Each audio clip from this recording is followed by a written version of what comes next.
ओं सर्वमंगलमंगल्ये शिवे सर्वार्थसाधिके शरण्ये त्र्यंबके गौरी नारायणी नमोस्तुते। सृष्टिस्थितिविनाशानं शक्तिभूते सनातनी गुणाश्रय गुणमये नारायणी नमोस्तुते। जय बड़ माয়ের জয়।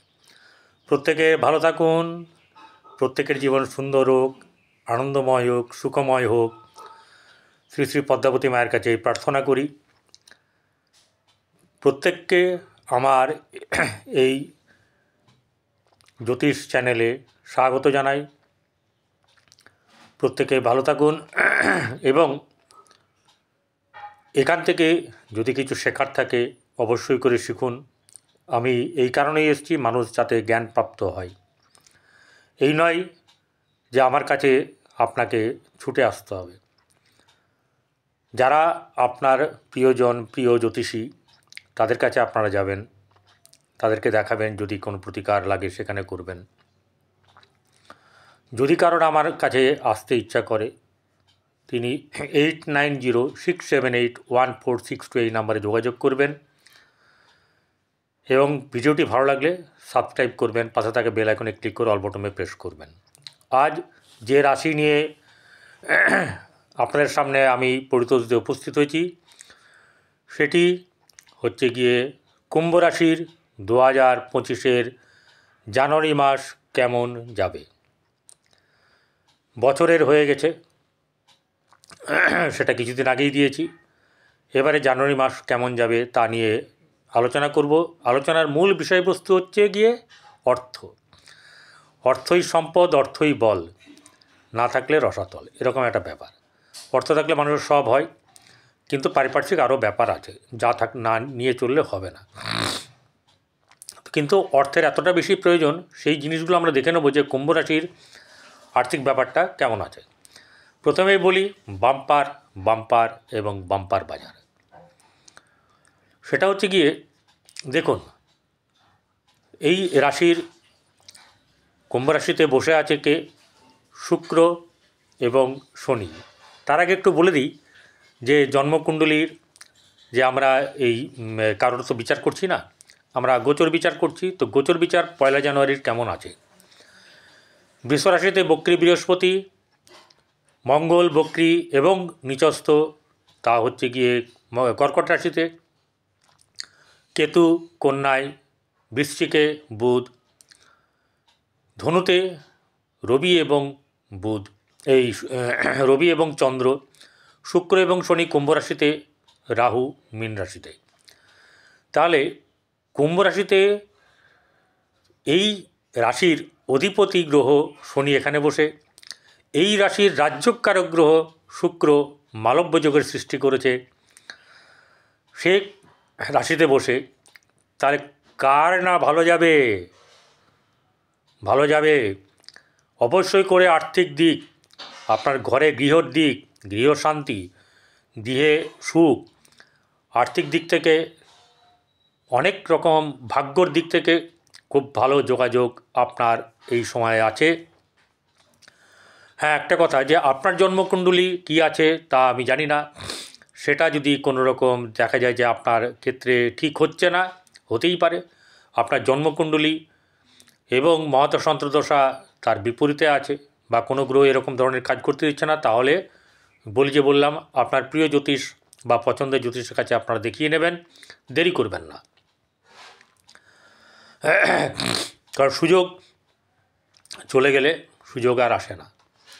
তো একটা ব্যাপার হচ্ছে গিয়ে তার রাশিতে রাশিপতি শনি, সে হচ্ছে গিয়ে সমস্ত কর্মের কারক গ্রহ। খুব আনন্দ লাগছে বলতে, খুব কর্মকারক গ্রহ সে রাশিতে বসে আছে, এবং যে শুক্র বসে আছে সে মালব্য যোগ সৃষ্টি করেছে, সে রাজযোগের কারক। তাহলে এতগুলো একসঙ্গে পাওয়ার চারটিখানি কথা নয়। এই রাশির থেকে আর্থিক দিক যেমন ভালো হবে। রাহু দ্বিতীয় বসে আছে অর্থের জায়গার, তার অধিপতি গ্রহ চতুর্থে বসে আছে বৃহস্পতি, দ্বিতীয় পতি চতুর্থে, এবং সেই দ্বিতীয় পতি হচ্ছে একাদশপতি অর্থাৎ বৃহস্পতি, সে বসে আছে চতুর্থে। তাহলে চতুর্থ জায়গাটা তো ভালো করবে। কি খারাপ কি মন্দ অনেক কিছু ব্যাপার আছে, আমি জটিলতার মধ্যে যাচ্ছি না, সহজ সরলভাবে বলছি। চতুর্থে বৃহস্পতি থাকা মানে জোডাইক সাইনের চতুর্থ ভাব হচ্ছে চন্দ্রের কর্কটের ঘর, সেখানে যদি বৃহস্পতি থাকে সে তুঙ্গস্থ ফল দেয়, অথবা তুঙ্গস্থ কেটে গেলেও কিন্তু শুভ ফলটা দেয়। তো এই রকম যদি আমরা সাধারণ একটা ব্যাপার বলি, জটিল ব্যাপার না ঢুকিয়ে, তাহলে করে বোঝা যাচ্ছে যে আমার গৃহে শান্তি, গৃহে তখনই শান্তি থাকে যখন পকেটটা ঠিক থাকে মোটামুটিভাবে, বা আর্থিক দিকটা ঠিক থাকে। ভুল বলছি? তাহলে দ্বিতীয় রাহু আছে, অর্থ খরচা হবে, আর ডোন্ট কেয়ার, অর্থ আসুক খরচা হোক, খরচাই তো হবে। অর্থ তো জমি রেখে পৃথিবী থেকে কেউ চলে যাবে না। তাহলে কিছু পরিমাণ অর্থ জমানো, বেশ কিছু পরিমাণ অর্থ পরিবারের নানা কাজে ব্যবহৃত হয়, সেটাই হবে। কারণ এই ব্যক্তি গুণবান, এই ব্যক্তি জ্ঞানবান, এর মতন জ্ঞান, এর মতন প্রভাবশালী, এর মতন রাজনীতিবিদ, এর মতন জ্ঞানী পুরুষ হয় না। সংযোগ যদি ভালো থাকে সে কিন্তু নিজেকে টপ বা টপারে নিয়ে যেতে পারবে নিজেকে। এর এমনই গুণ, এখানে আমার কিচ্ছু নেই, আমার কোনো ব্যাপারেই নেই যে আমি আপনাকে কোনো কিছু করে দিচ্ছি, এটা আপনার আছে, যার আছে সে পাবে। এবারে আমরা দেখব দুটি বিষয়, এক হচ্ছে যে ব্যবসা, আর হচ্ছে গিয়ে চাকরি। এই দুটো উপায়ে তো মোটামুটি কর্ম করলে তো আমাদের অর্থ যোগান আসে। তাহলে সপ্তম ভাবটা কি বলছে? সপ্তম ভাব রবি, সে বসে আছে একাদশে, তাহলে বর্তমান সময়ে আপনার পক্ষে শুভ। শনির দৃষ্টি আছে এই ঘরে, একটু খারাপ, তাহলে মোটামুটিভাবে রেজাল্ট আপনি পাবেন। শুক্র বসে আছে, শুক্রও দেখছে, ব্যবসার জায়গাটা শুক্রও দেখে নেবে এখন, তাহলে এই জায়গাটা কিন্তু আপনার পক্ষে প্রসপারিটি দেবে। 100% না দিক, অনেকটাই তো দেবে, যতটা দেবে ততটা লাভ। তাহলে ব্যবসার মাধ্যম দিয়ে কিছু না কিছু শুভ প্রভাব আপনার ফলবে, সেখান থেকে অর্থ রোজগার হবে। এবারে যারা কোচিং করে, টিউশনি করেন, চতুর্থভাবে বৃহস্পতি বসে, চতুর্থপতি রাশিতে বসে আছে, তাদেরও বাম্পার হবে। কিন্তু যদি না হয় তাহলে অবশ্যই করে দেখিয়ে নেবেন। রোগ এলে ঠিক আছে, রোগটাকে সারাতে হবে, পুষে রাখলে চলবে না। এবার চলে যাব সোজা ভাগ্যস্থানে যাব। ভাগ্যস্থানে ভাগ্যপতি শুক্র, সে রাশিতে বসে আছে, তাহলে ভাগ্য কিন্তু আপনার সহায় আছে। শনি কর্মের কারক, সেই শনির দৃষ্টি কর্মের জায়গাতে আছে দশমে, এবং রাহুরও দৃষ্টি আছে। তাহলে কিন্তু এখানে কি হচ্ছে, এই দৃষ্টিটা খারাপ, কিন্তু অপোজিট দিকে বৃহস্পতিরও দৃষ্টি আছে, তাহলে মিশ্র ফল, অর্থাৎ অনেকটাই শুভ ফল কিন্তু পাওয়া যাবে। কর্মের দিক থেকে কিন্তু শুভ ফল পাওয়া যাবে। এই রাশির প্রচুর প্রচুর উন্নতি হবে, কিন্তু একটাই কথা, আপনার জন্মকুণ্ডলী কী বলছে সেটা আগে দেখে নেবেন, একদম 100% গ্যারান্টি দিয়ে বলছি, ঠিক আছে? এবারে ঘটনা হচ্ছে যে 10th হাউস কর্মের জায়গা, কর্মকারক গ্রহ শনি বসে আছে, সে এখানে দৃষ্টি আছে, কর্মের জায়গাটাও কিন্তু আপনার প্রাধান্যতা পাবে। এবারে একটা কথা, এখানে জ্যোতিষ যখন বিচার করতে বসেছি তখন তো পুরোটা বিচার করতে হবে। এই রাশির যে 10th ভাবের যে লর্ড, সে নিচস্থ হয়ে আছে কর্কটে।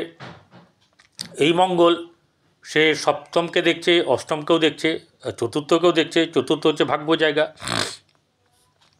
এই রাশি নিচস্থ হয়ে থাকার কারণের জন্য তাহলে কী হবে, এখানে আবার রাহুর দৃষ্টি আছে মঙ্গলের ওপর, সেই মঙ্গলকে তাহলে একটা চাপ দিয়ে রেখেছে। কিন্তু এই মঙ্গল যতক্ষণ শনি নক্ষত্রে আছে, পুষ্যা নক্ষত্রে, ততক্ষণ সে ভালো ফল দিয়ে যাবেই যাবে। বোঝা গেল? পুনর্বসু নক্ষত্রে গেলে অতটা ভালো ফল নাও দিতে পারে। বৃহস্পতি নক্ষত্র ভালো ফল দেওয়ার কথা, কিন্তু মঙ্গল অনেক সময় ডোন্ট কেয়ার করে, তো সেই জন্যে ওইটার গ্যারেন্টি নেই, কিন্তু এটার গ্যারেন্টি আছে, তা সেক্ষেত্রে ভালো যাবে। আদার্স ব্যাপার কি বলছে, চতুর্থ গৃহ সুখ, মাতৃ থেকে সুখ, বন্ধু থেকে সুখ, গৃহ যানবাহন থেকে সুখ, সেটা যেমন আছে। আবার এই যে পঞ্চম হচ্ছে গিয়ে আপনার এখানে রবি চন্দ্র দৃষ্টি দিয়ে আছে। এই পঞ্চম জায়গাটা কিন্তু আপনার সন্তানের ক্ষেত্রে ভালো। পঞ্চম জায়গাটা সন্তানের ক্ষেত্রে 4 জানুয়ারি বুধ চলে যাবে ধনু রাশিতে, তারপরে 24 জানুয়ারি পর্যন্ত সেখানে থেকে চলে যাবে মকরে। তাহলে এই অবধি তো খুবই ভালো, দৃষ্টি দিয়ে রাখবে নিজের ঘরকে, সন্তানের দিক থেকে ভালো হবে, প্রেমের দিক থেকেও কিছু ভালো হবে। তারপর থেকে 4 থেকে 24-এর মধ্যে। এবারে প্রেমের ব্যাপার গেল। এবারে আপনার যে গারস্থ জীবন, দাম্পত্য জীবন, সেটা কিন্তু খুব একটা সুবিধের হবে না। অর্থাৎ মিশ্রিত ফল, কিন্তু মিশ্রিত ফলের থেকে ব্যাপার হচ্ছে যে যদি করে 50-50 করা হয় তাহলে 50-র নিচে। ব্যাপারটা বোঝা গেল।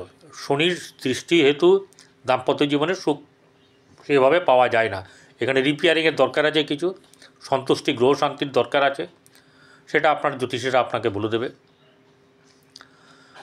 এবং তাহলে দেখা যাচ্ছে যে আমার কিন্তু একাদশটাও ভালো, অর্থাৎ যেখান থেকে আয়, সাফল্য, যেখান থেকে লিকুইড মানি, এর জায়গাটা কিন্তু ভালো আছে। তাহলে ওভারঅল আপনার কিন্তু কুম্ভ রাশির 2025 ভালো যাবে। যাদের ভালো যাচ্ছে না বর্তমান সময়ের থেকেই বলছি, তারা কিন্তু আপনার প্রিয় জ্যোতিষ বা যে আছেন আপনার পরিচিত তার কাছে দেখিয়ে নিন এবং আপনার জীবনের গতিকে এগিয়ে নিয়ে চলুন। ভালো থাকবেন। নমস্কার।